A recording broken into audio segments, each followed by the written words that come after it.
സംസ്ഥാനത്തെ മയക്കുമരുന്ന് ഉപയോഗത്തിന്റെ വേരിറക്കാൻ ഓപ്പറേഷൻ തൂഫാൻ പദ്ധതിയുമായി UDF സർക്കാർ.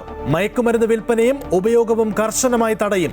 സ്കൂൾ പരിസരങ്ങളിൽ പുകയില കച്ചവടം അനുവദിക്കില്ല. റോഡ് അപകടം നിയന്ത്രിക്കാൻ പദ്ധതി. പോലീസ് സ്റ്റേഷനുകൾ ജനസേവന കേന്ദ്രങ്ങളാക്കുമെന്നും ആഭ്യന്തരമന്ത്രി രമേശ് ചെന്നിത്തല. പുതിയ മദ്യനയം രൂപീകരിക്കാൻ UDF സർക്കാർ തിങ്കളാഴ്ച ചേരുന്ന മന്ത്രിസഭാ യോഗം പ്രാഥമിക ചർച്ച നടത്തും. എലപ്പുള്ളി മദ്യനിർമ്മാണശാലയുടെ അനുമതി റദ്ദാക്കാൻ ആലോചന.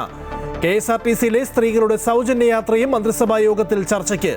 സംസ്ഥാനത്ത് പവർ കട്ടല്ല പവർ ഫെയിലിയർ എന്ന് വൈദ്യുതി മന്ത്രി സണ്ണി ജോസഫ്. ഇന്ധനവിലയിൽ വീണ്ടും വർധനവ്. കൂട്ടിയത് പെട്രോളിന് ലിറ്ററിന് 87 പൈസയും ഡീസലിന് 91 പൈസയും. 10 ദിവസം കൊണ്ട് കൂടിയത് 4 രൂപ 81 പൈസ. CNG വില 1 രൂപ കൂട്ടി. വില കുതിച്ചുയരുന്നത് പശ്ചിമേഷ്യൻ പ്രതിസന്ധിക്ക് പിന്നാലെ. തൃശൂർ നഗരത്തിൽ പരിഭ്രാന്തി പടർത്തി ആന ഇടഞ്ഞു. കാറും ഓട്ടോയും ബൈക്കുകളും തകർത്തു. വീടുകൾക്കും കേടുപാട്. വിരണ്ടോടിയത് കൊല്ലത്ത് നിന്നും കൊണ്ടുവന്ന ശിവം ലക്ഷ്മി അയ്യപ്പൻ. 2 മണിക്കൂറോളം നീണ്ട പരാക്രമത്തിനൊടുവിൽ ആനയെ തളച്ചു.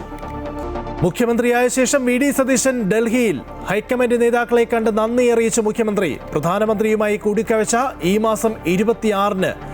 ലൈഫ് പദ്ധതി നിർത്തലാക്കിയാൽ ശക്തമായി എതിർക്കുമെന്ന് MV ഗോവിന്ദൻ.